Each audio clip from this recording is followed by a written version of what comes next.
Il y a des hommes et des femmes qui seront toujours infidèles.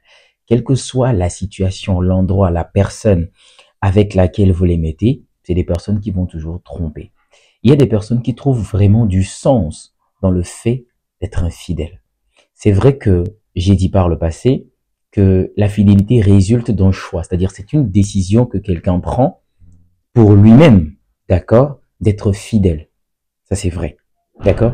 Mais j'aimerais aller plus loin aujourd'hui pour vous dire qu'il y a une deuxième chose qui peut permettre à une personne d'être fidèle ou une deuxième chose qui fait que, voilà, les gens sont infidèles.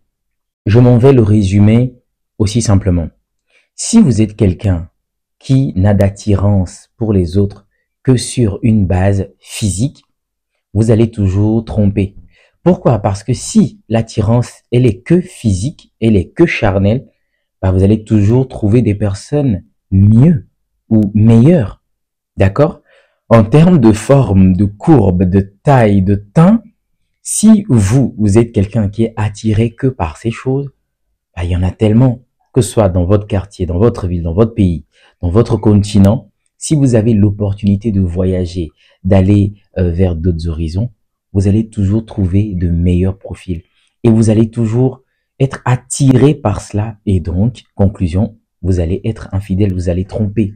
Donc, que ce soit pour les hommes ou pour les femmes, lorsque ce qui nous attire chez l'autre sexe se résume qu'au physique, qu'au charnel, bah, je suis désolé, on va toujours tromper. Et c'est ce qui se passe parce que les gens n'en ont jamais assez des courbes, des formes, de la taille, du gabarit. Les gens en veulent toujours. Or, si vous êtes une personne qui est attirée par l'intangible chez une personne, là, on est d'accord qu'on touche à l'unicité d'une personne, à la particularité d'une personne, à ce qui fait que cette personne, elle est ce qu'elle est. Est-ce que vous comprenez?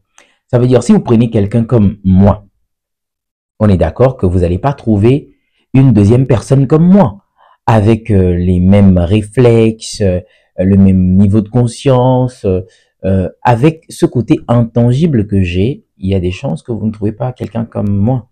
C'est pareil pour vous. Tel que vous êtes à l'intérieur, ce que vous êtes, ce que vous représentez personnellement, il y a des chances qu'on ne retrouve plus cela ailleurs.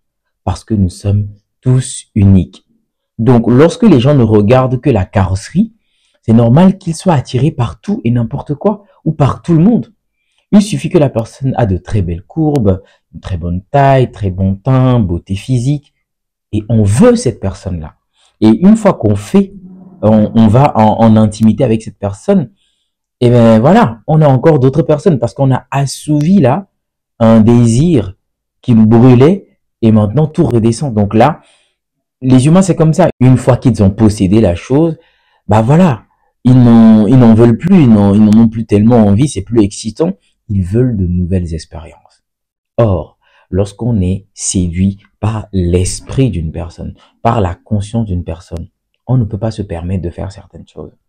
Lorsque je discute bien souvent avec mes amis, je dis souvent, je ne conçois pas les hommes qui peuvent être mariés à des femmes et lorsque ces femmes sont absentes, peuvent ramener d'autres femmes dans la maisonnée, dans la chambre de cette dernière et avoir des rapports intimes avec cette femme. C'est-à-dire que c'est là que tu comprends que, en fait, c'est d'une superficialité hors norme.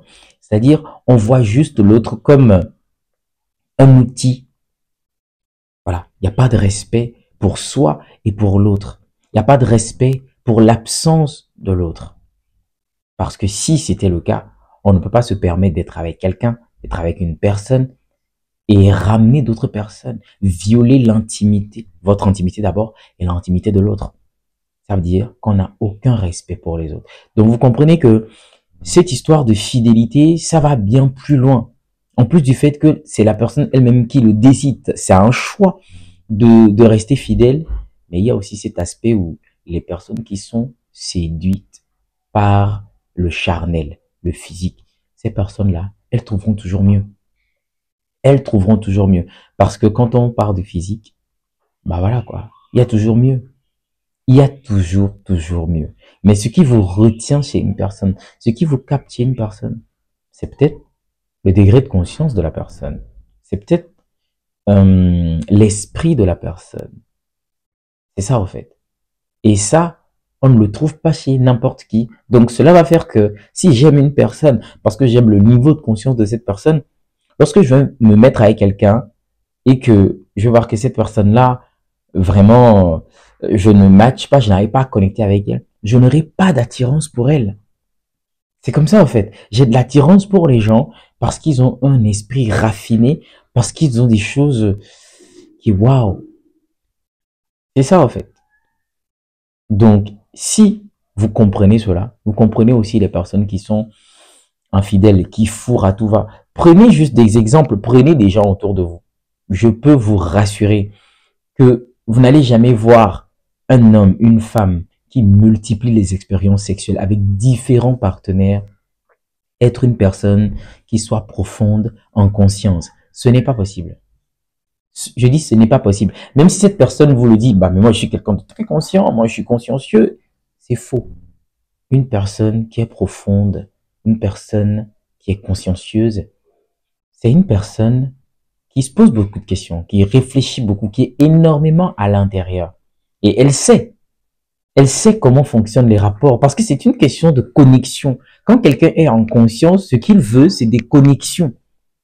Ce n'est pas juste le fait de se frotter avec l'autre, non. On veut partager quelque chose. On veut savoir qu'on est en connectivité, on est connecté à l'autre. Et cette connexion-là, bah, ça se fait pas avec tout le monde. Ça ne vient pas comme ça. Tu cherches, et un jour tu trouves quelqu'un qui match avec toi. J'ai pas dit quelqu'un qui est parfait ou voilà une personne parfaite, non, mais quelqu'un qui match avec toi. Et quand tu trouves cette personne-là, déjà je peux vous garantir que c'est déjà très rare dans une société comme la nôtre de trouver des personnes avec qui connecter. Voilà, parce qu'il faut que l'autre aussi se connaisse. Il faut qu'il fasse un travail en conscience pour pouvoir déceler que ah celui-là, il est vraiment profond, il est dans la profondeur, il est dans la conscience. Donc, même si toi tu es en conscience, ça va être très difficile parce que la majorité de gens sont superficiels, sont charnels, ils ne font pas ce travail de fond. Est-ce que tu comprends? Donc, si toi, tu as déjà cette conscience, déjà je te garantis que ça va être facile de trouver des personnes comme ça. Ok? Donc, si tu trouves cette personne, c'est normal que tu restes là, que tu aimes bien cette personne, que tu la respectes, que tu fusionnes avec elle. Donc, tout ce qui va être fourré à gauche, à droite, multiplier les expériences, tout ça, c'est pour le charnel. Ça, c'est le charnel, comme je vous l'ai dit.